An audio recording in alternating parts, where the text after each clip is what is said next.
Bonjour à toutes et à tous, mercredi 22 novembre 2023. Bienvenue à ce webinaire présenté par le coaching du coureur. Aujourd'hui, s'entraîner à la Kenyane. Olivier Roy-Bergeon, votre animateur comme d'habitude, de même qu'avec mes acolytes habituels pour ce qui est du Kenya, Blaise Dubois, en direct d'Athènes pour aller y enseigner un de nos cours en fin de semaine. Salut Blaise. Salut la gang. Michael Préti, lui aussi en direct de Montréal, la Grisonnante, qui est notre chef idéateur du projet Kenya, chef idéateur des expériences 3.0, mais aussi des camps d'entraînement au Kenya, et probablement la personne qui connaît le mieux le Kenya dans nous trois, parce que la personne qui connaît probablement le mieux le Kenya de nous quatre, c'est Julien Lyon, qui est notre entraîneur de notre club kenyan et qui va être celui qui va accueillir nos camps d'entraînement au Kenya, chez lui, à Iten, chez Simba for Kids. Salut Julien, comment ça va? Salut Olivier, ça va bien, merci. Super. Donc, puisque tout le monde ne te connaît pas aussi bien, est-ce que tu veux nous donner, grosso modo, un peu un avant-goût de ce que c'est, premièrement? Ben, qui est Simba for Kids, quelle est sa mission, quelle est sa structure et quel est un peu le type d'expérience qu'ils auront les athlètes qui vont venir s'entraîner dans le cadre de nos camps chez vous, chez Simba for Kids. D'accord. Alors, je suis Julien Lyon, un marathonien suisse. J'ai 33 ans. Je suis venu la première fois au Kenya à Iten à 20 ans, donc j'avais 20 ans donc en 2010. Et je suis tout de suite tombé amoureux en fait de l'endroit. J'étais déjà coureur dans les meilleurs juniors de mon pays. Et du coup, j'avais tout de suite l'envie de voir ce que c'était le Kenya. C'est vrai que maintenant, c'est devenu un lieu où il y a des centaines, des milliers même de touristes par année qui viennent. C'était pas du tout le cas en 2010, mais c'est positif, hein, c'est vraiment chouette d'avoir tout cet engouement autour d'Iten. Je suis revenu après mes études universitaires en 2017 et en fait, j'ai rencontré mon épouse kenyane et ça m'a fait, en plus d'être amoureux du pays, amoureux d'une locale, ça m'a fait forcément rester là-bas. Et puis en 2019, avec mon épouse, justement, on a créé Simba for Kids, une association humanitaire qui a pour but de développer, d'encourager l'éducation des enfants au Kenya. Euh, le gouvernement fait déjà pas mal de choses. Il y a pratiquement, on va dire, 100% maintenant d'enfants qui sont scolarisés. C'est déjà pas mal. Maintenant, il y a absolument rien, en tout cas dans les zones rurales. À Nairobi, je ne sais pas, mais dans les zones rurales comme Iten, il n'y a vraiment aucune activité qui est proposée pour les enfants pendant les week-ends, pour les vacances, après les cours. Donc, ce qu'on a l'habitude chez nous dans nos pays, d'avoir notre fils, notre fille qui fait de la danse, du foot, du tennis, ça n'existe pas du tout. Et du coup, en fait, on a voulu introduire ça. Moi, je suis convaincu qu'à travers le sport, on peut apprendre beaucoup de choses. Donc voilà, on a fait un centre pour enfants où il y a plein d'activités sportives qui sont proposées. Il y a aussi des activités plus éducatives comme des puzzles, des memories, des coloriages, etc. pour les plus petits aussi. On a le projet, c'est un peu un spoiler, mais on a le projet de faire un Youth Center donc pour les ados. Donc ça sera probablement en construction en mars pendant le stage, donc ce sera un chouette projet à suivre. Donc voilà, c'est une association qui a démarré comme ça, en fait, avec l'envie d'aider. Et puis, je crois que ça s'est propagé un petit peu, et ça s'est répandu autour de moi. Et le cercle, on va dire, familial, amical, s'est étendu. Et puis maintenant, on a plein de soutien des fidèles donateurs, et ça nous permet quand même de faire des choses sympas au Kenya. Super. Voilà. Blaise et Mika, c'est vous qui avez fait le démarchage initial, qui avez déniché cette pépite d'or qu'est Simba for Kids. Voulez-vous nous donner un petit peu quelles ont été vos premières impressions quand vous êtes allé là la première fois? Est-ce que vous y avez vécu? Est-ce que vous en retenez? Oui, bien sûr. Moi, pour la petite histoire, en fait, j'étais allé en repérage il y a 2 ans, donc à Iten, et puis je n'avais pas eu la chance de rencontrer Julien lorsque j'organisais en fait ce qui allait devenir l'expérience 3.0 qui a eu lieu l'année passée. Mais l'année passée, donc, durant le cours 3.0, j'ai eu la chance de le rencontrer, j'ai eu la chance de découvrir le centre. Et donc, c'est comme un centre aéré hein, où les enfants viennent après l'école, ou viennent aussi les fins de semaine, par exemple. Et c'est vrai que quand on rentre dans ce centre-là, enfin, c'est beaucoup d'enfants qui viennent un petit peu se jeter sur nous, mais de manière très amicale. Mhm. C'est, en fait, pour beaucoup de participants qui étaient avec nous, parce on était aussi accompagnés de participants qui venaient de l'étranger, de nos pays, c'est un peu les moments phares en fait des expériences qu'on a créées là-bas, c'est-à-dire que c'est là où l'émotion est à son maximum. Et puis c'est vraiment touchant en fait de pouvoir tisser un contact aussi avec ces enfants qui n'ont pas forcément les meilleures conditions de vie, mais avec lesquels on est tous égaux sur le terrain, j'ai envie de dire, c'est-à-dire quand on joue au football, quand on joue au basketball, voilà, les différences s'effacent et puis ça c'est assez magique. Mhm. Toi, Blaise, fidèle à tes habitudes, quand on y est allé, on a eu l'occasion de te voir faire courir les enfants pieds nus, vérifier comment ils courent, les encourager à jouer à la course. Ça a été des moments forts pour toi aussi, hein, ces visites chez Simba for Kids. Ouais, effectivement. Je te dirais que le Kenya l'année passée m'a beaucoup bouleversé au niveau humain, au niveau personnel. Et ça a beaucoup à voir avec Julien et Simba for Kids, effectivement, et l'école qu'on avait visitée et tout.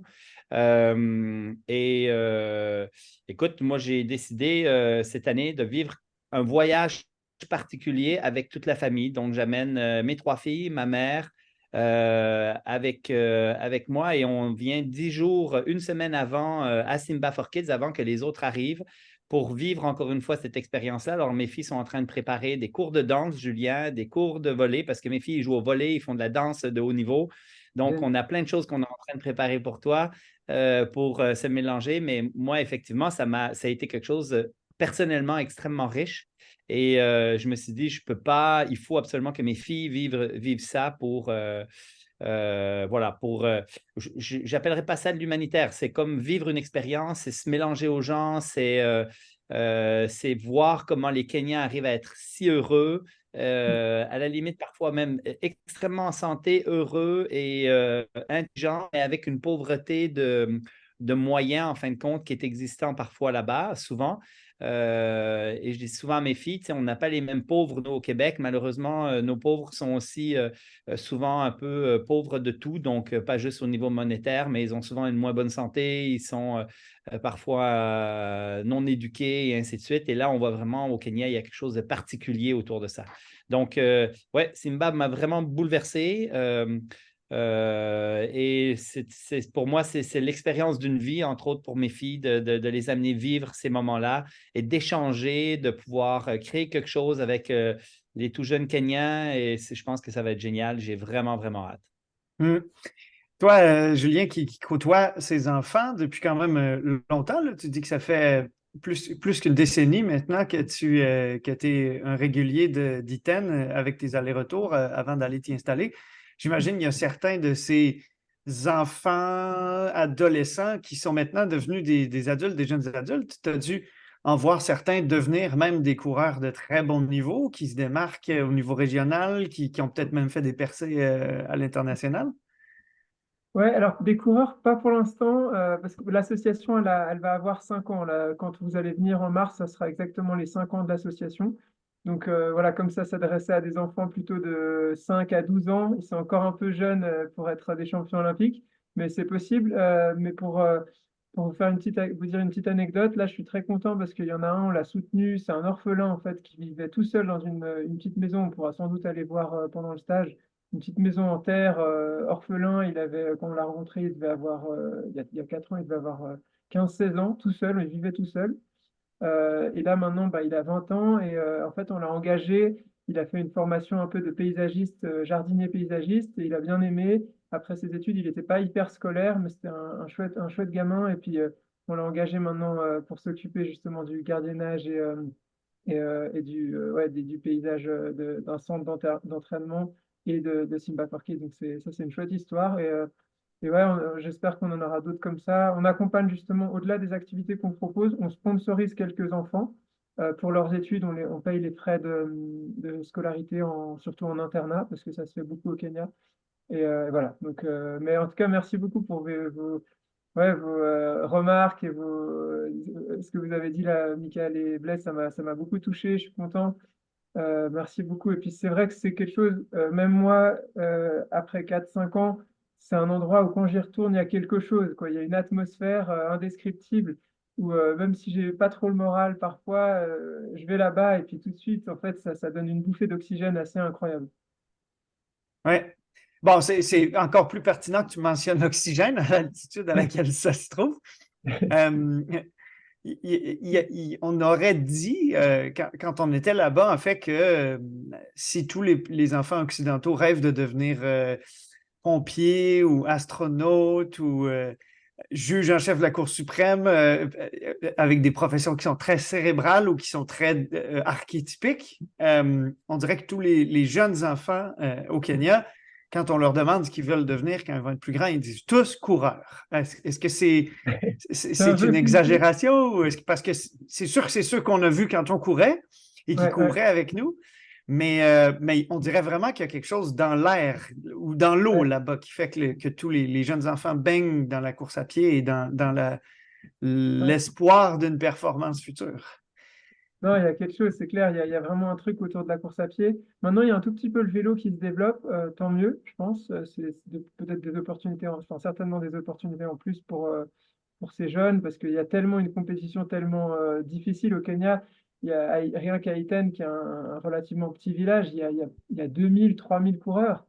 Et en fait, il n'y en a que 100, 200 qui partent en Europe courir, gagner un peu d'argent. Et pratiquement 80-90% de ces coureurs qui survivent vraiment dans des conditions difficiles. Donc, s'il y a un peu de vélo à côté, c'est chouette. Mais c'est vrai, et puis il y a aussi maintenant quand même le tourisme, il y en a quelques-uns, pas tant que ça, mais quelques-uns qui peuvent faire guide, paisseur et tout ça pour les touristes. Donc voilà, c'est quand même chouette, mais Julien? c'est quand même une difficulté, une réalité assez difficile quand même au Mhm. Kenya, voilà, pour la plupart de ces athlètes. Julien, j'ai envie de préciser quand même avec toi parce que tu dis il y a 2 000 à 3 000 coureurs à Iten. On en a plus Mm. que ça dans la ville de Québec, hein.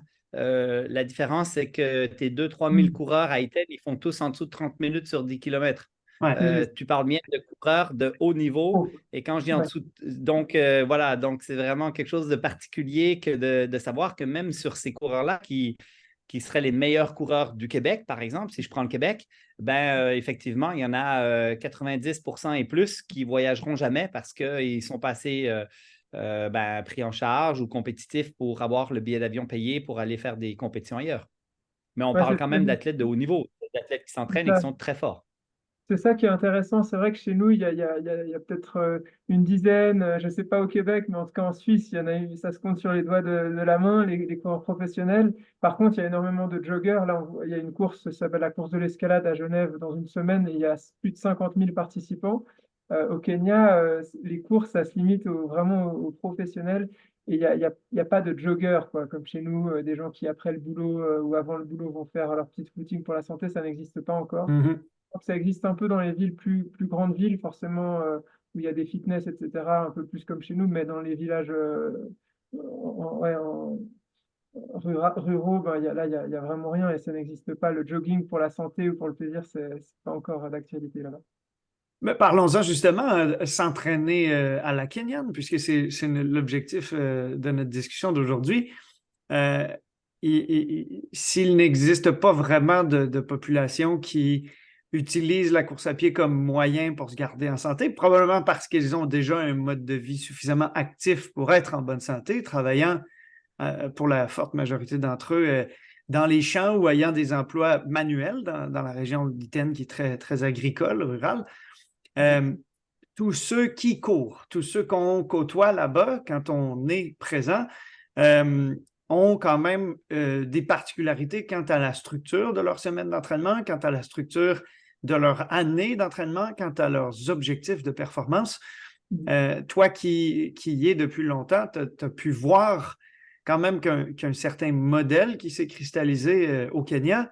Mhm. On parle par exemple des coureurs qui vivent dans des camps, qui y sont du lundi matin au dimanche matin pour s'y entraîner 6 jours par semaine, qui n'en sortent que pour aller à la messe avec leur famille et qui retournent. À quoi ça ressemble, grosso modo, une semaine d'entraînement typique pour un athlète du Kenya ou pour un athlète qui va faire un camp d'entraînement au Kenya et qui essaie de répliquer ces modes d'entraînement? Mhm. Alors, bon, tu as déjà dit un peu dans les grandes lignes, c'est juste, c'est souvent 6 jours par semaine. Le dimanche, ça reste pour la majorité des athlètes un jour off. Ça change un tout petit peu. Les mentalités commencent à changer. On voit de plus en plus quand même de gens courir même le dimanche. Moi, j'encourage le groupe que j'entraîne à courir aussi le dimanche parce que souvent, sinon, ils s'arrêtent le samedi matin et reprennent le lundi matin seulement. Donc ça fait quand même 48 heures de pause, c'est beaucoup pour des athlètes professionnels sur une semaine, je trouve. Mais c'était un peu ça, voilà, la philosophie, la mentalité. Et puis c'était le dimanche, c'est consacré à l'église, comme tu l'as dit. Et l'église, c'est des longs services, hein, ça dure 3, 4, 5 heures. C'est très long.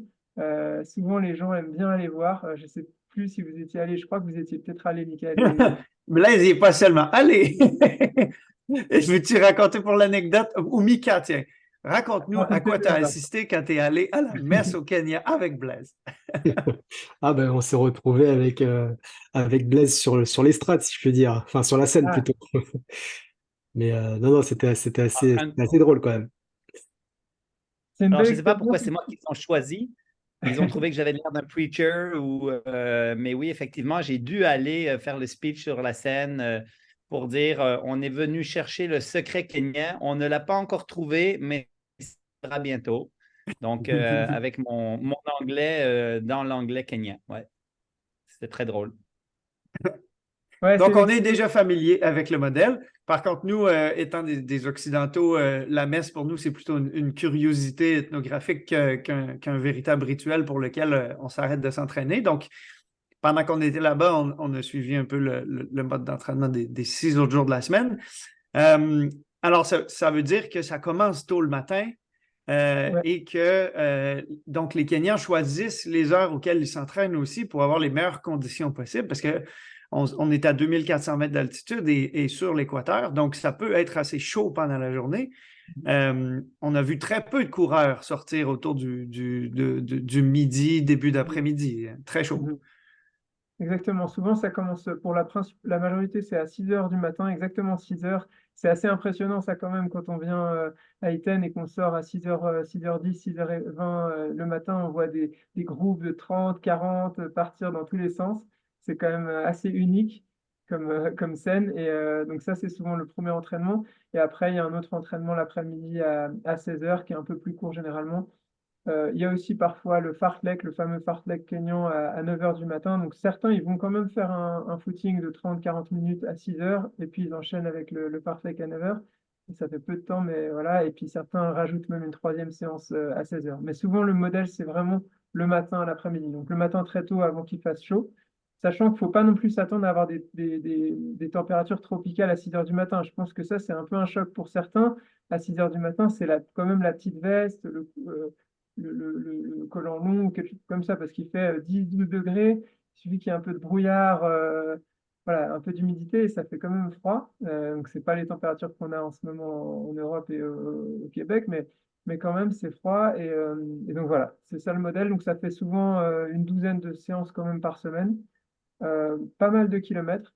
Mais je dirais que, donc j'ai un tout petit peu préparé avant la réunion forcément les idées, et je dirais quand même que la principale différence avec l'entraînement à l'occidental, c'est c'est la souplesse qu'ils ont en fait. C'est que nous, on est très rigide, plus que rigoureux. En fait, eux, ils sont quand même rigoureux, mais nous, on est rigide.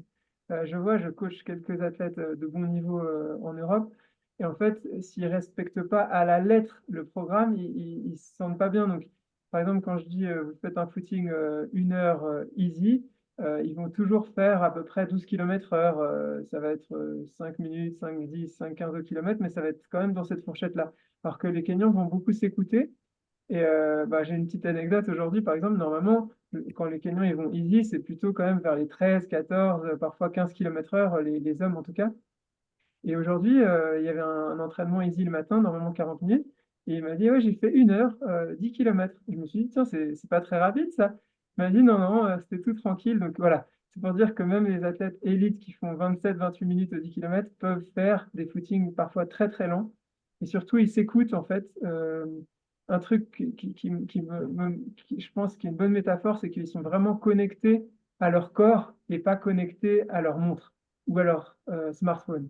Et chez nous, de plus en plus, les gadgets, c'est bien, ça permet, c'est des super instruments pour calculer sa fréquence cardiaque, etc. C'est génial, mais je pense que maintenant, on part presque dans une dérive où les gens sont trop connectés et oublient de s'écouter. Et finalement, ben, c'est ça quand même le cœur de la course à pied, c'est tellement naturel. On ne sait pas combien notre cœur va battre, bien sûr, mais on sent si on est dans le rouge, dans le orange, dans le jaune ou dans le vert. Donc voilà, c'est ça la grosse différence, je dirais que c'est ça. Mika, comme nous, tu es allé au Kenya, tu as eu l'occasion de t'entraîner à la kenyane.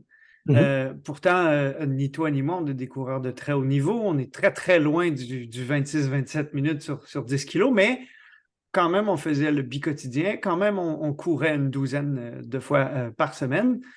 Est-ce que ça t'effrayait avant? Est-ce que ça t'a beaucoup fatigué pendant? Ou est-ce qu'au final, tu t'es rendu compte que c'est jouable et c'est à la portée de beaucoup plus de gens qu'on le croirait de s'entraîner à la kenyane comme on l'a fait? Et je dirais que tout est une question de quantification du stress mécanique, bien évidemment. Il ne faut pas oublier de préciser que l'altitude aussi est un facteur qui vient compliquer en fait l'entraînement, surtout quand on vient d'arriver. Après, en fait, ce sont des entraînements qu'on fractionne. Donc, plutôt que de courir 1 heure, on peut courir 2 fois 30 minutes. Donc, évidemment, et justement, en étant à l'écoute de son corps, comme le précisait Julien, on se rend compte qu'on peut facilement aussi aller courir un petit quart d'heure, 20 minutes ou plus, selon le niveau dont on dispose. Moi, ce que j'ai entendu, et ça, c'est un petit peu provoquant, mais c'est plutôt sur le ton de l'humour, c'est Nixon, notre lièvre, qui nous disait qu'en dessous de 100 km, on n'était pas des coureurs sérieux. Voilà, ça c'est pour l'anecdote. Mais évidemment, la majorité d'entre nous ne courions pas en fait au-delà de 100 km par semaine. On était plus autour de entre 50 et 100 quoi. Mais ça se passait très bien. Et puis après nous, avec l'expérience 3.0 et les participants, on avait aussi d'autres alternatives comme le vélo ou ce genre de choses.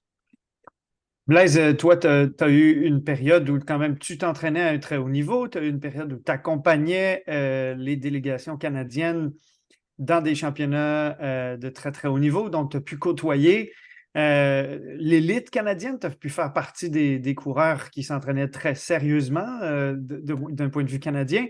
Comment tu comparerais ça avec la méthode d'entraînement kenyane à laquelle tu as été exposé l'année dernière? Alors, juste pour être sûr que personne soit mélangé et qu'ils aient bien compris peut-être ce que tu as dit, moi, je n'ai jamais couru au niveau. J'ai eu la chance de voyager à travers le monde avec l'équipe canadienne comme physiothérapeute. Ça, c'est pas pareil. Donc, je recevais les chaussures et le tracksuit. Tout le monde pensait que j'étais un athlète quand je sortais dans le bar le soir, mais moi, le meilleur chrono que j'ai fait sur 800 mètres, c'est 2,01. Donc, loin d'être sur l'équipe nationale, très, très loin.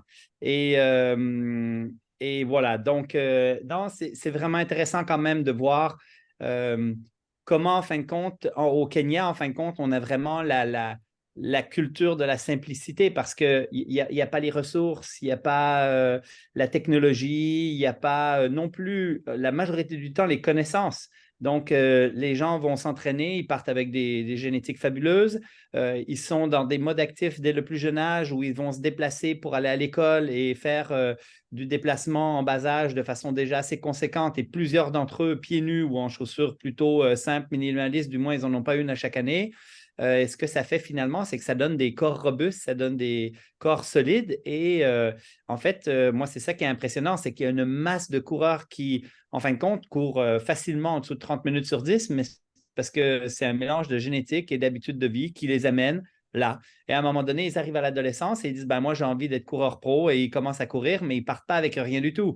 Moi, quand j'avais 14 ans et que je me suis dit je vais aller aux Olympiques sur marathon, ben, je partais beaucoup plus loin que tous ces gens-là. Donc, finalement, bon, j'ai réalisé assez vite que ce n'était pas trop mon truc quand même, mais que j'y arriverais pas. Mais même si j'avais un fort désir, même si je m'entraînais bien, même si, etc., clairement, au Kenya, il y a une énergie spéciale. Tu vois que les gens sont...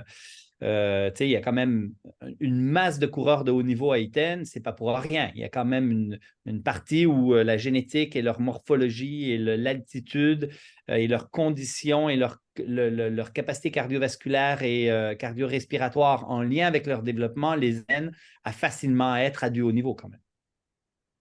Et une chose qui est fascinante aussi, Julien, pour moi qui suis un coureur de route, je sais que tu es peut-être celui qui est le plus proche de coureurs de route aussi avec moi, parce que Mickaël et Blaise sont plutôt des amateurs de trail. Quand on arrive à Iten et qu'on s'imagine en fait que c'est la Mecque de la course à pied sur la planète, que tous les plus grands coureurs sur route sur la planète s'y rendent pour faire des camps d'entraînement, que tous les plus grands coureurs sur route kenyans sont originaires de cette région-là, ont une génétique kalenjin, comme c'est le cas dans cette région-là, mais on constate que à Iten, personne ne s'entraîne sur route. Il y a une route asphaltée et personne ne court jamais dessus. Autrement dit, pour moi qui suis un coureur sur route, tous les petits chemins sur lesquels tout le monde jogue à Iten, c'est presque du trail parce que c'est toujours vallonné, c'est rempli de cailloux. La nuit, il pleut, donc le matin, c'est de la terre rouge gorgée d'eau. C'est quand même relativement étrange de penser que tous ces gens qui s'entraînent à faire les marathons les plus plats possibles sur une surface asphaltée aussi plane que possible passent plus que 90% de leur temps d'entraînement à courir sur une toute autre surface, beaucoup plus vallonnée, beaucoup plus technique et beaucoup moins propice à aller très vite et à surveiller le chrono de très près. Je pense que comme tu l'as dit, c'est qu'il n'y a pas beaucoup de routes en fait. Il y en a de plus en plus quand même. Ça se développe forcément, donc il y a de plus en plus de routes. Je trouve ça un peu triste d'ailleurs, mais c'est comme ça. Mais je pense que en fait, effectivement, ils évitent la route et je pense qu'ils ont compris que pour les blessures, c'est quand même mieux. Il y a moins la charge à chaque foulée est quand même moins grande sur du chemin que sur la route. Et aussi, je pense que, comme Blaise l'a dit, ça rend leur corps très robuste parce qu'il y a des cailloux. Et donc, c'est vrai que quand on vient pour la première fois à Iten, dans certains chemins, on peut se dire, mais tiens, il y en a quelques-uns qui trébuchent d'ailleurs. Je crois que ça arrive à peu près dans chaque groupe. Il y en a toujours un ou deux qui trébuchent pendant la semaine parce qu'il y a quand même ces cailloux et tout ça. Donc, il faut faire un peu attention. Eux, ils sont hyper habitués. Donc, ça leur fait des chevilles hyper rigides, hyper fortes. Et, enfin, pas forcément rigides, justement, hyper fortes, je dirais. Ouais. Mais voilà. Donc, et c'est vrai que ça, c'est une particularité de l'entraînement à la kenyane, c'est que souvent les gens en Occident, ils essayent quand ils vont courir, ils regardent quand même un petit peu leur moyenne kilométrique et tout ça, leur allure, et du coup, ils essayent de faire un parcours au bord du lac, le moins vallonné possible, et les Kenyans, c'est le contraire. Ils cherchent ces côtes, ils font exprès, ils disent, OK, on va faire le parcours, on va aller là, il y a des côtes, etc. Ils cherchent la difficulté, en fait, même dans les run easy. Et je pense que c'est ça qui fait leur force aussi. Et j'ajouterais, Olivier, un petit truc qui est quand même intéressant parce que là, on parle de courses de route qui, en réalité, sur des sentiers qui pourraient ressembler un petit peu à du trail, donc du dénivelé et du cailloutage en masse. Mais quand on parle de dénivelé, on parle de tout petit dénivelé parce qu'on reste sur le plateau en haut à 2400 d'altitude. Mais ce qui est particulier, Étienne, c'est qu'on trouvait à peu près pas de coureurs de trail et il n'y a aucune compétition de trail, contrairement dans toute la vallée, en fin de compte, et dans tout le plateau du haut. Il y a plein de courses de toutes sortes, toujours, mais sans que ce soit des compétitions de trail. Donc, il y a quand même un paradoxe autour de ça parce qu'on a eu la chance avec Julien de ce plateau de descendre dans la vallée tout en bas et de faire 1200 de dénivelé, me semble-t-il. C'est bien ça, Julien? Pour aller jusque tout en bas dans la vallée, où d'ailleurs il fait plus chaud, où tu gagnes un peu en oxygène, mais en même temps il fait plus chaud, donc c'est un petit peu plus dur. Mais tu as un dénivelé direct. Hein. Tu pourrais, tu vas à Chamonix, il faut que tu montes, puis après ça tu redescends. Là, tu vis en haut. Et si tu veux faire du vrai sentier dénivelé, tu descends en bas dans la vallée et tu remontes après. Et c'était magnifique. Et c'était par contre du vrai trail. Du trail comme on peut en retrouver en Europe. Et voilà. Et il y a quand même un petit paradoxe, c'est que même les Kenyans commencent à peine, avec Julien d'ailleurs, d'aller dans les compétitions de trail à travers le monde. Mais il reste que c'est quelque chose qui n'est pas très connu à Iten des coureurs. Mais pour ceux qui vont courir beaucoup, même si tu parles de pas beaucoup de dénivelé, je regardais là, mon Strava pour les 2 semaines où j'étais là-bas avec vous. Moi, j'ai quand même fait plus que 5200 mètres de dénivelé positif sur ces 2 semaines. Puis on a fait une petite excursion où on est grimpé jusqu'à la cascade de Torok. Mais même si on exclut ça, sur des semaines de 200 km, 220 km, moi j'avais 2200. Donc on est presque à 10% de. Sur chaque kilomètre, vous allez avoir à peu près une centaine de mètres. Bon, après, c'est vrai que les jogs partant d'où nous sommes, parce que tant Simba for Kids que le centre athlétique Onyx sont à peu près aux 2 points les plus hauts qu'on peut avoir dans Iten. Donc, quelle que soit la direction dans laquelle vous partez, vous allez probablement commencer par descendre en vous éloignant et devoir remonter pour aller finir vos entraînements à l'endroit où ils ont commencé. Mais moi, quand je fais des semaines de 200 à Montréal, je fais peut-être 1000 mètres de dénivelé, mais pas 2200. Donc, clairement, ça finit par s'accumuler. Je sais pas, Julien, toi aussi, quand tu prends le temps total que ça te prend pour faire une semaine d'entraînement de volume normal en Suisse versus au Kenya, tu dois réaliser qu'au Kenya, ça te prend plus de temps, puis tu finis avec davantage de dénivelé considérablement plus. Ouais, tout à fait. Et puis quand je dis aux gens en Suisse d'essayer de faire un peu plus de dénivelé, ils ont presque de la peine à faire autant que ce qu'on fait au Kenya parce qu'il faut vraiment qu'ils aillent chercher exprès les bosses, les côtes, alors qu'au Kenya, bah, c'est inévitable en fait. C'est un plateau mais qui est hyper vallonné. Donc, où qu'on aille, il y a rarement 200 mètres de plat d'affilée. Donc, voilà. Donc, mais c'est vrai que ça, c'est une bonne chose pour les gens qui vont venir. C'est bien d'essayer de faire un petit peu de côte quand même, parce que si on fait que du plat et qu'on arrive à Iten, au-delà de l'altitude, il y a en plus les côtes, et là, c'est mortel. Ouais. Mais parlons-en d'ailleurs. Donc, de quelle façon est-ce qu'on se prépare quand on est un coureur nord-américain ou européen et qu'on s'apprête à aller vivre 2 semaines d'entraînement à la Kenyane au Kenya? Quelles sont les lacunes qu'on doit pallier, ou en tout cas qu'on doit tenter de pallier pour arriver aussi près que possible à s'entraîner au Kenya? Qu'est-ce que tu vas convier les membres de nos clubs d'entraînement à la Kenyane à intégrer dans leur entraînement dans les 2 mois qui vont précéder le début de ces camps pour qu'ils arrivent aussi près que possible à tolérer les contraintes particulières de l'entraînement à la Kenyane au Kenya? Bah, je rejoins vraiment votre philosophie en fait d'augmentation progressive de la charge. Donc, quel que soit son niveau, en fait, il ne faut pas augmenter trop vite, sinon on va se blesser, et arriver au camp blessé ou arriver après un mois de blessure et puis qu'on puisse tout de suite reprendre au camp, ça serait dommage. Donc, vraiment faire attention de ne pas se blesser pendant les 2 mois avant, d'augmenter progressivement la charge. Là, on a préparé un entraînement pour le club de janvier et février. Donc, moi, j'ai essayé de faire un programme où ça commence, ça va vraiment crescendo. Après, bah, chacun son niveau. Donc, crescendo, ça peut commencer à 40 km par semaine ou à 100 km, ça dépend d'où on en est. Et ça augmente, on va dire, l'idée, c'est d'augmenter peut-être de 50% son volume sur les 2 mois pour arriver avec le maximum de volume. Moi, je recommande quand même le volume avant tout et après le dénivelé. Justement, augmenter un tout petit peu le dénivelé. Euh, pour moi, il n'y a pas besoin d'aller faire des séances où on finit les mains sur les genoux ou pire que ça. Ça, c'est pas trop recommandé. Je pense que c'est surtout habituer son corps déjà au volume, à renforcer ses muscles. Alors, ça peut être par des séances de renforcement, mais ça sera plutôt à faire chacun de son côté. Mais sinon, uniquement les côtes. D'ailleurs, les Kenyans font rarement du renforcement. C'est peut-être dommage, ça leur manque sûrement un petit peu pour encore être meilleur, mais on voit que sans renforcement et juste avec leur entraînement de base, ils arrivent à être quand même très très bons. Donc voilà ce que je recommande. Toi, Mika, qui est un adepte du renfort et qui avait eu l'occasion d'intégrer au programme de l'expérience 3.0 une visite dans une salle avec des vrais poids, avec des vraies machines pour faire du vrai renforcement. Est-ce que tu peux nous parler un peu de ce que ça représente? Donc, le moment dans cette expérience 3.0 où vous étiez allé à Eldoret faire cette séance de renfort. Ouais, bah, écoute, c'était une journée qui apportait un peu plus de variété dans le programme parce qu'on avait le choix entre la piscine, en fait, qui est le grand complexe en fait à Eldoret commercial où il y a justement une grande piscine, une grande salle de fitness à laquelle on s'attend pas d'ailleurs parce qu'elle est ultra moderne. C'était assez étrange d'ailleurs de passer de la physionomie ou de l'anatomie des coureurs kényans à, j'ai envie de dire, des bodybuilders parce que justement dans la salle, on en a quand même vu quelques-uns.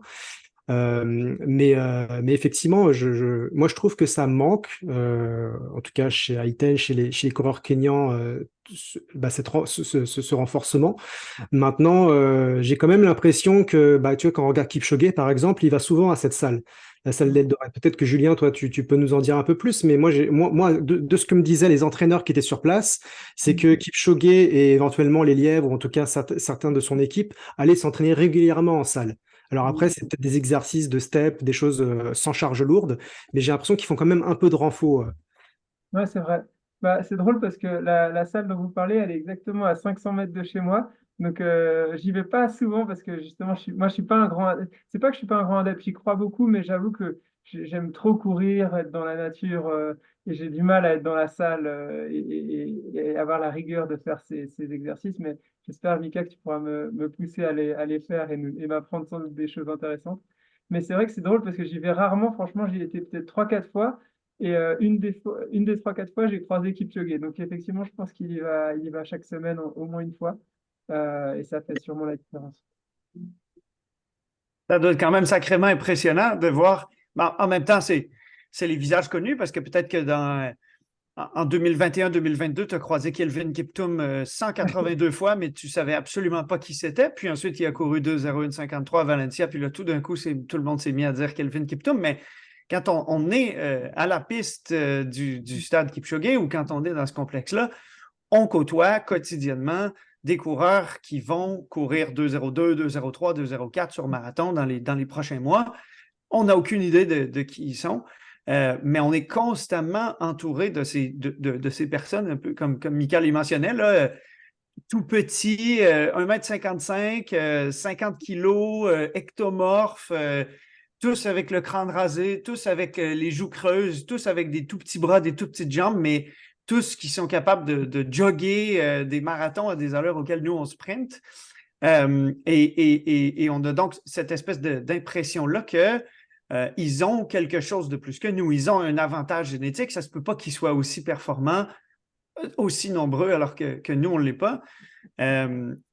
Au contraire, on a plutôt eu tendance à constater pendant qu'on était là-bas qu'il s'agit davantage d'une explication qui serait associée à leur mentalité, à leur désir de se dépasser, de s'accomplir, à leur motivation à le faire, et que dans les faits, ce n'est pas que l'altitude, ce n'est pas que la longueur de leur tendon d'Achille, ce n'est pas que la forme de l'arche de leurs pieds et tout. Ils n'ont pas de véritable avantage génétique par rapport à nous. Toi, pour avoir plus d'expérience que nous à côtoyer ces gens-là, qu'est-ce que, parce que Blaise, il l'a quand même dit lors de la cérémonie à l'église, on est venu chercher le secret kenyan.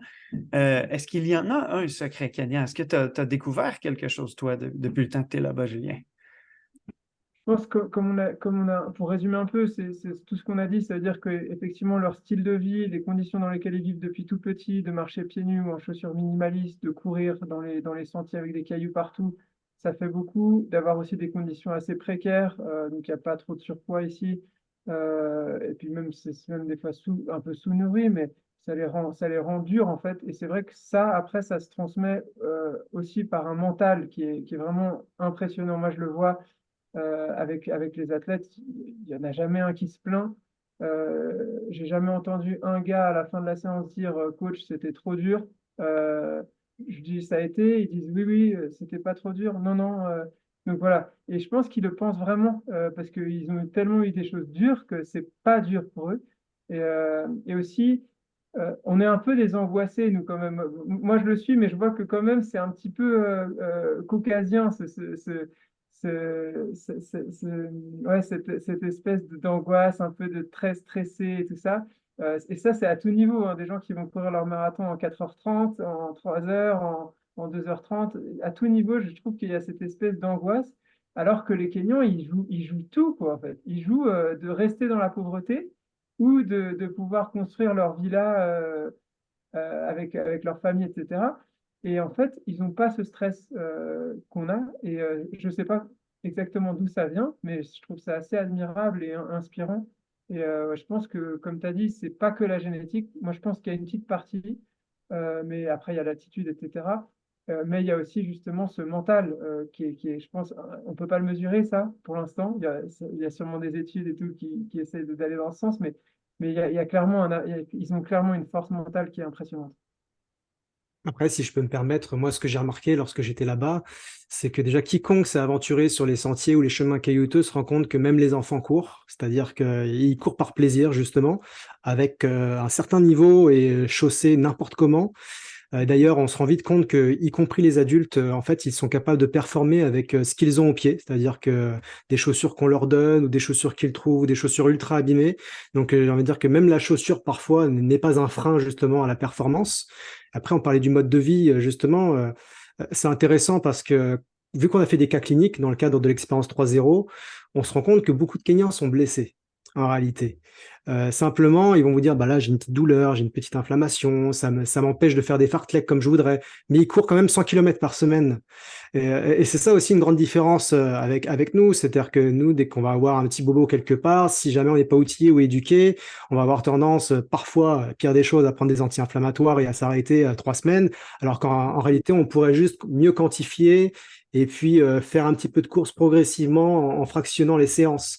Ce qu'on ne fait pas nécessairement dans nos pays. Mais en tout cas, voilà, je tenais à le préciser aussi, la blessure existe chez les coureurs kenyans. Ils ont juste peut-être une manière différente de la traiter et ils sont moins angoissés, justement. Je pense que tout est C'est lié. ça, juste. Franchement, c'est une super remarque, ouais. Et c'est vrai, ça me parle beaucoup ce que tu as dit.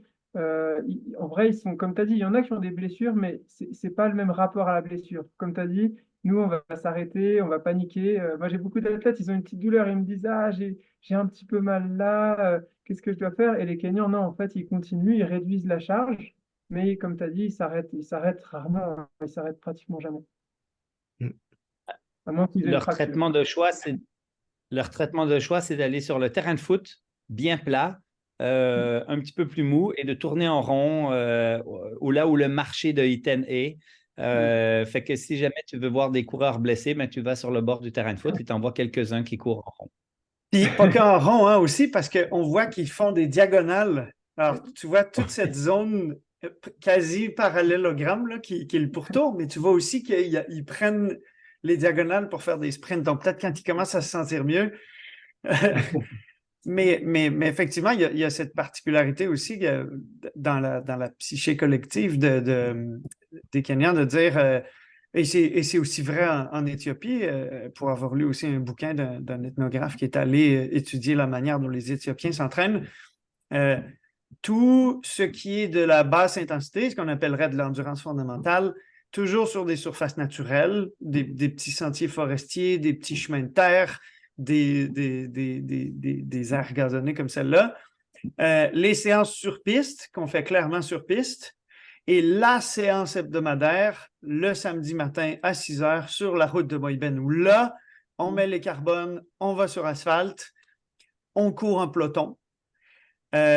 On a la voiture du club, souvent, donc c'est le Matatou, c'est Candy qui est là et qui fait des stories avec les téléphones des athlètes, qui leur tend les gourdes, qui leur donne leur split aux 5 km, la route avec les bornes kilométriques qui permettent donc aux athlètes de savoir quelle distance ils ont fait et tout. Et ça aussi, c'est, moi, en tout cas, de ce que j'ai observé, c'est le rituel du samedi matin, presque au même titre que la messe, c'est le rituel du dimanche, la longue sortie sur la route de Moïben, n'est-ce pas? Ouais, c'est juste, c'est juste. Et c'est exactement ça. Et il y a un point dont on n'a pas trop abordé encore, et eux, ils vont te dire que c'est quand même un peu leur secret, c'est la nourriture, la nutrition. Comme vous avez vu, ils sont fans d'Ugali. C'est une farine de maïs, donc c'est du maïs broyé en farine. Et en fait, c'est tout simple, c'est on met dans l'eau bouillante, on tourne pendant 10 minutes. C'est assez fatigant parce qu'il faut avoir un bras un peu solide parce que voilà, faut bien remuer pour enlever tous les grumeaux. Et ensuite, ça fait un espèce de cake, ouais, un rond comme un cake. Et puis, c'est une farine, voilà, ça fait un cake à pâte dure un peu. Et c'est ouais, c'est bien consistant.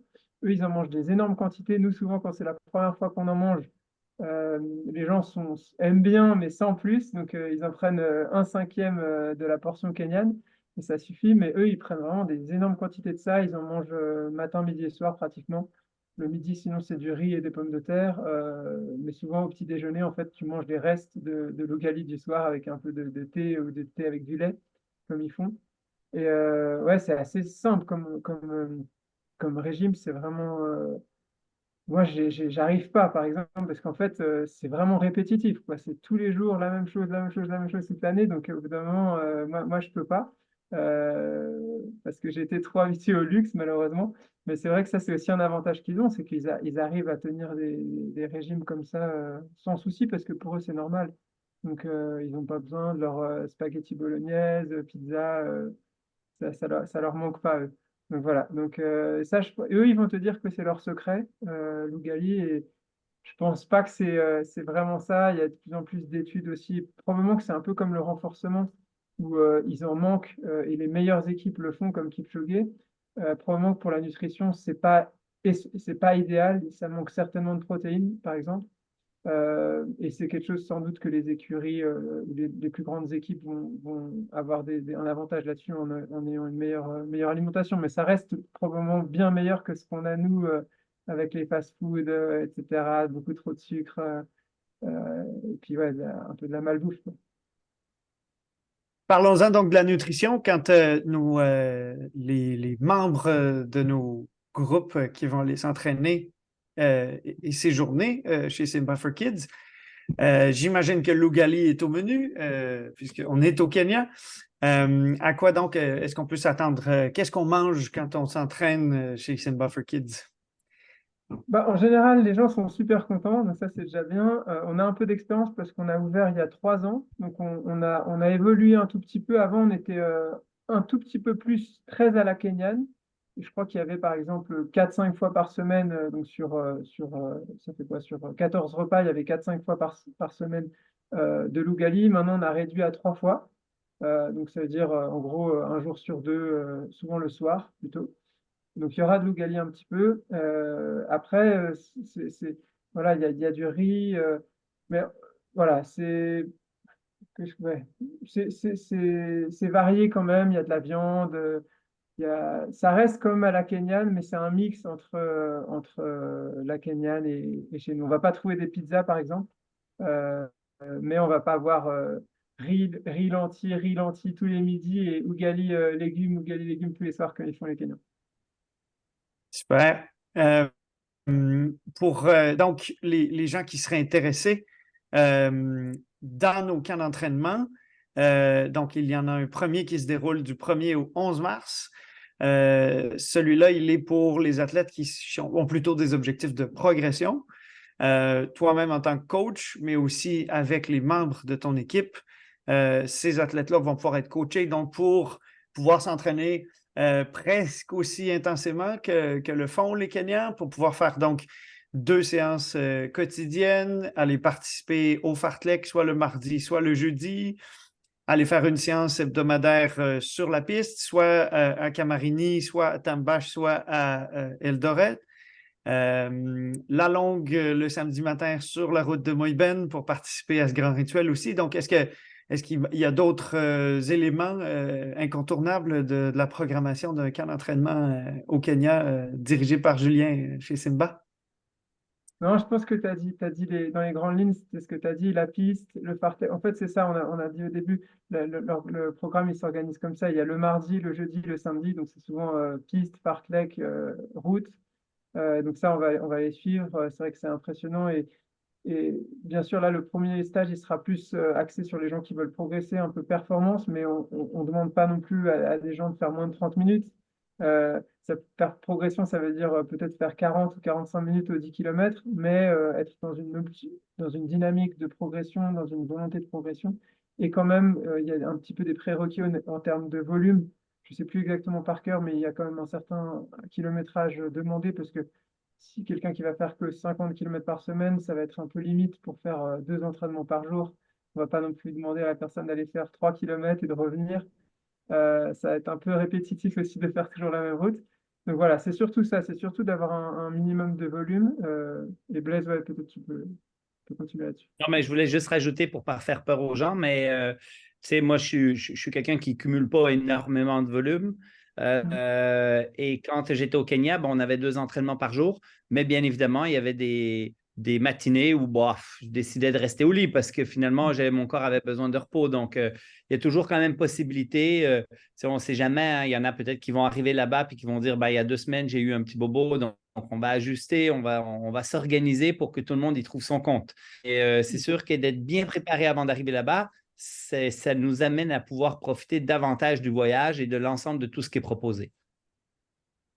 Les, oui. J'ai pas le bâton, je viens pas avec le bâton dans les chambres pour taper sur ceux qui veulent rester au lit. Non, effectivement. L'expérience qu'on a eue, nous aussi, quand on était là pour l'expérience 3.0, comme Michael l'a déjà mentionné, donc c'était pas tout le monde qui allait là-bas pour faire 200-220 kilos par semaine. Donc, même si le groupe était relativement homogène, puis structuré par des journées qui, elles, avaient un peu toute la même organisation, il finissait toujours par se créer des groupuscules de gens qui choisissaient d'aller jogger. Bon, tout le monde partait à peu près le même temps, tout le monde partait du même endroit et finissait au même endroit, mais il y en avait qui choisissaient de faire un peu plus plat, un peu plus court, donc un peu plus lent pour finir en même temps. Et donc, il y a aussi toujours cette modalité d'organisation un peu organique sur place, où ceux qui préfèrent jogger à 5,30 vont pouvoir se trouver des partenaires pour jogger à 5,30, ceux qui vont préférer jogger à 6 minutes au kilo. Il y en a qui vont aller dans le groupe à 5,30 le lundi parce qu'ils se sentent bien, mais qui vont aller au groupe à 6 minutes le kilo le mercredi parce qu'ils sont encore fendus de leur séance de piste du mardi et tout. On a Constant qui pose la question dans l'espace ici, vis-à-vis nutrition, les entraînements intenses sont-ils à jeun? J'aurais tendance à dire les Kenyans, oui, mais pour les Nord-Américains et les Européens qui vont participer à nos camps, ce n'est pas la modalité que tu suggères que d'aller faire des entraînements intenses à jeun, n'est-ce pas, Julien? Les Kenyans, c'est une bonne question. Les Kenyans font beaucoup à jeun. Moi, je suis devenu un peu Kenyan. Je l'ai toujours été, je crois. J'ai toujours bien aimé être à jeun, mais là aussi, pareil, c'est libre à chacun un peu de faire en fonction de ses habitudes et ce qu'il a envie. Mais bon, quand on va à 6 heures du matin, c'est bien d'essayer de voir ce que ça donne à jeun. Je ne sais pas ce que vous recommandez au niveau de la clinique, votre théorie là-dessus. Pour moi, j'ai l'impression que c'est assez sain d'aller à jeun, c'est assez naturel. Moi, j'adore ça. Les Kenyans, il faut savoir qu'ils font jusqu'à 40 km à jeun, sans souci. Et moi aussi, j'ai expérimenté ça. Franchement, je n'ai pas de problème à aller faire 40 km sans rien dans le ventre. Je pense que c'est une question d'habitude. Donc voilà. Mais après, si les gens, ça c'est vraiment libre à chacun, si les gens se sentent plus à l'aise de manger une demi-banane ou une banane avant de partir, même si c'est à 6 heures, on va pas non plus, ce ne sera pas militaire, ce ne sera pas tous les jours non plus à 6 heures, je vous Non. rassure. Mais voilà, ouais, un peu, voilà, chacun fera un petit peu comme il le sent. Ma compréhension, c'est que les entraînements commencent toujours à jeun, mais que lorsque c'est une séance intense, on consomme des glucides pendant. Pendant les longues sorties, par exemple, ils vont se faire tendre des bouteilles à tous les 5 km pour s'habituer, d'un point de vue gastrique, aussi à tolérer des liquides avec des glucides dedans, comme ce sera le cas durant leur marathon, par exemple. Et donc, mais oui, pour aller faire un jog par 12 degrés Celsius qui va durer 30 minutes et qui va être à 6 minutes au kilomètre, il n'y a absolument aucune raison de prendre le petit-déj avant, d'autant plus que ça veut dire de devoir se lever vers 4 heures pour avoir le temps de le digérer avant de partir. Donc, Constant, on t'invite à tester les différentes méthodes puis à nous dire ce que tu en penses. Un truc qu'on n'a Ouais. pas dit, je vais juste rajouter, c'est un peu un incontournable, je trouve, et je pense que Blaise va confirmer, c'est quand même de faire cette sortie trail un petit peu, ça peut être trail rando, de descendre dans la vallée et de remonter, c'est quand même. Et là aussi, pareil, en fait, chacun son niveau. Je me rappelle avec Blaise, certains s'étaient arrêtés à partir d'un certain point, il y a un point de vue magnifique, et d'autres ont dit, OK, on continue, on va jusque dans la vallée. Donc ça, c'est quand même à faire dans la semaine une fois, même si c'est le dimanche, justement, en bonus. C'est vraiment assez fantastique. Ouais. Ouais, certainement. Je confirme, c'était magique.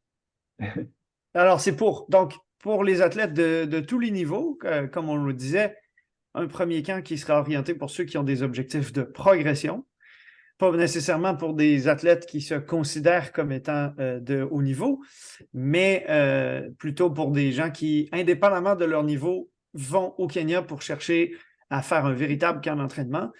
Donc, nous, on mentionnait dans les critères pour essayer d'orienter les gens, le fait que ce sont des gens qui courent au moins 6 fois par semaine depuis au moins 6 mois, donc qui ont un historique récent d'entraînement assez rigoureux et qui, pendant le camp, puisque dans la dizaine de jours où ils seront là-bas, normalement, ils vont pouvoir vivre au rythme des Kenyans aussi. Donc, ça veut dire faire le premier jog le matin, mais ne pas essayer d'enchaîner une journée de travail ou une journée à prendre soin des enfants, prendre soin de la maison et tout pendant toute la journée avant de retourner s'entraîner. Donc, faire du bicotidien sur 5, 6, peut-être 7 des 7 jours de la semaine. Donc, faire la capacité à aller jogger ou faire des séances intenses entre 10 et 14 fois dans la semaine. Donc, entre 2 fois sur chaque jour, sur 5 jours semaine, jusqu'à 2 par jour sur les 7 jours.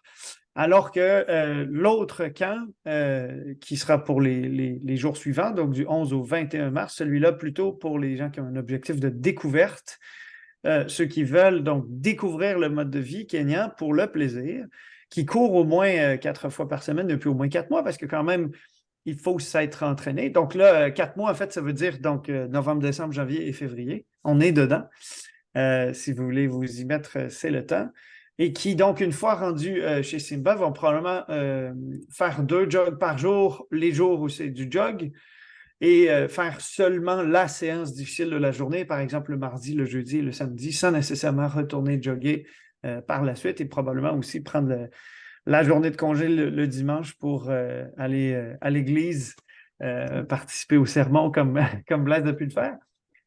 Et donc, dans ce contexte-là, davantage de temps dans l'entraînement aussi dans la semaine pour aller faire des excursions découvertes comme la forêt de Kaptagat, la cascade de Torok, la descente dans la vallée du Rift par les sentiers. Toi, Julien, est-ce que tu as quelques excursions incontournables aussi que tu aimes beaucoup faire à proximité de chez Simba?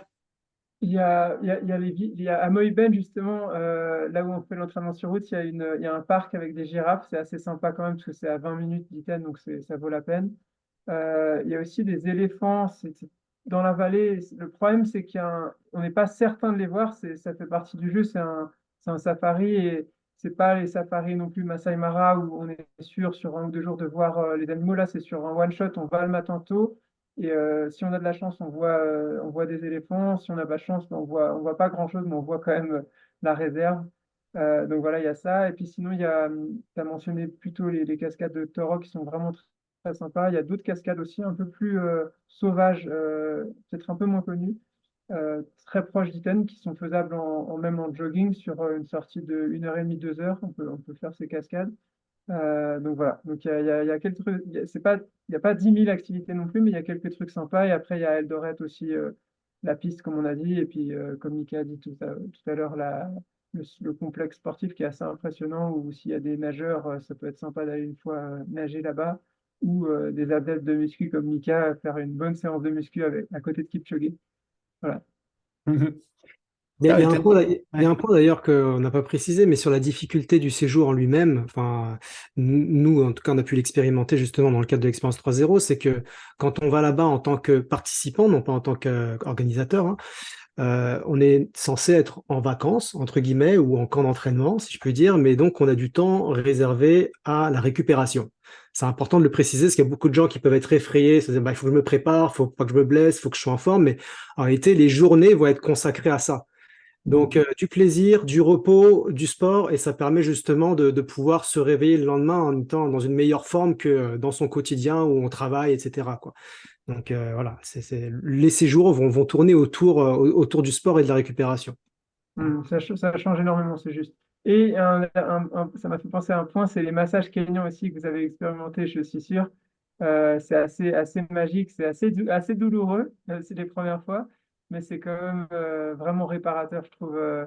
Moi, maintenant, je peux presque pas m'en passer. Si pendant une semaine, j'ai pas mon massage d'1 heure bien costaud, j'ai l'impression que mes muscles sont tout tendus et tout ça. Donc, voilà, ça, c'est à faire aussi sur place. Il y a moyen de faire ça et ça, je pense on va vous encourager à le faire. Voilà. Et pour rassurer tout le monde, encore une fois, c'est un séjour, surtout celui de découverte, où où le but c'est de prendre du plaisir. Personne ne va vous obliger à aller courir si vous êtes un peu fatigué. Moi, j'ai organisé l'année passée un stage avec une dame qui fêtait ses 60 ans et qui avait invité un peu sa famille, ses amis. Voilà, ça se limitait à vraiment un footing par jour d'une dizaine de kilomètres et puis ils étaient super contents. Après, on faisait des visites, etc. Donc, il faut vraiment pas vous dire. Ce serait dommage en fait de vous dire de ne pas venir parce que vous sentez que c'est pas pour vous, que ça va être trop difficile, etc. Parce que vraiment, ça sera adapté à tout niveau. Autrement dit, chacun y trouve son compte, chacun fait son Kenya à sa façon. Un peu comme, c'est peut-être une des leçons qu'on a attirées du Kenya, un peu comme c'est sur cette mention-là que tu avais commencé en disant les Kenyans se donnent le droit d'adapter le programme sans la rigidité qu'on a d'habitude de façon occidentale. Alors, venez au Kenya, découvrez ces camps, puis retirez-en ce que vous y mettrez, puis adaptez-les à votre réalité. Parce que tout le monde, je pense, c'est assez unanime. J'imagine, Julien, t'en as vu beaucoup d'autres que nous passer par là, mais tout le monde revient de là-bas transformé par l'expérience, transformé dans son approche d'entraînement, puis d'autant plus motivé au retour à la maison pour se fixer des nouveaux objectifs de dépassement de soi. Un peu à la manière de ces hommes et de ces femmes et de ces enfants que l'on côtoie au Kenya et qui nous inspirent tant. Ouais, tout à fait. Franchement, je me rappelle encore de mon premier séjour en 2010 et je me rappelle des mois qui ont suivi, en fait, voilà, j'ai eu presque du mal à me réadapter à notre civilisation. J'étais encore là-bas. Je pense que ça le fait à tout le monde. On a encore les rêves qui durent des mois. Donc, c'est une expérience de 10 jours, mais qui dure des mois, en fait, parce que ça reste avec nous. Et non, c'est vraiment, vraiment génial. La plupart des gens, d'ailleurs, reviennent, comme vous. Vous faites partie de la majorité des gens qui reviennent. C'est rare les gens, je pense, qui viennent qu'une fois. Beaucoup tombent amoureux et reviennent. Alors, la bonne nouvelle de tout ça, c'est qu'il reste de la place sur nos camps, tant pour celui progression qui commence le 1er mars que pour le camp découverte qui commence le 11 mars. Donc, si vous voulez en savoir davantage, je vous ai déposé dans l'espace de discussion le lien qui va vous mener vers la bonne page, le coachingducoureur.com si vous êtes en Amérique du Nord, le coachingducoureur.fr si vous êtes en Europe francophone, pour réserver votre place dans l'un ou l'autre de ces camps. Pour pouvoir profiter du traitement Simba for Kids durant votre séjour là-bas et pour pouvoir activer aussi autour de la mi-décembre, quand on en fera le lancement officiel, votre adhésion gratuite à notre club d'entraînement à la Kenyane qui sera animé à distance, comme c'est le cas pour tous nos clubs, pour tous les participants et les participantes de ces deux camps, pour pouvoir commencer à être coachés par Julien Lyon en janvier et en février pour vous préparer à aller vous entraîner sous sa gouverne lors de votre séjour là-bas. Alors, Julien, donc, on te fait confiance pour amener tous ces coureurs et toutes ces coureuses dans un bon niveau de forme, pas blessés, motivés à aller affronter les sentiers, les routes pleines de cailloux, le dénivelé, les fartleks difficiles, les visites à la piscine, à la salle de sport, les girafes à Moïben, que j'ai eu l'occasion de voir. On te remercie beaucoup donc pour ta générosité d'avoir pris le temps de nous parler de tout ça aujourd'hui. Merci Blaise et Mika aussi d'être venus offrir votre perspective, participer à cet échange. Et on vous souhaite donc à tout le monde une belle fin de soirée en Europe, une belle fin d'après-midi au Québec. Et on espère vous voir à Iten en mars 2024. Et sinon, dans le Club du Coureur, à la Kenyane, en janvier et en février, sur Nolio. Merci Olivier. Merci Blaise. Julien. Merci Mika. Merci Blaise. Merci Julien. À une prochaine. Julien, on se téléphone pour parler du balisage, pour parler des chaussures. On va en apporter quelques valises. Quand tu as quelques minutes, si tu veux, d'ici 2-3 semaines, on pourrait se faire un petit téléphone là-dessus. Parfait, avec plaisir, quand tu veux. Super. Salut Julien. À la salut prochaine. Lucas. Salut Oli. À bientôt. Ciao, ciao.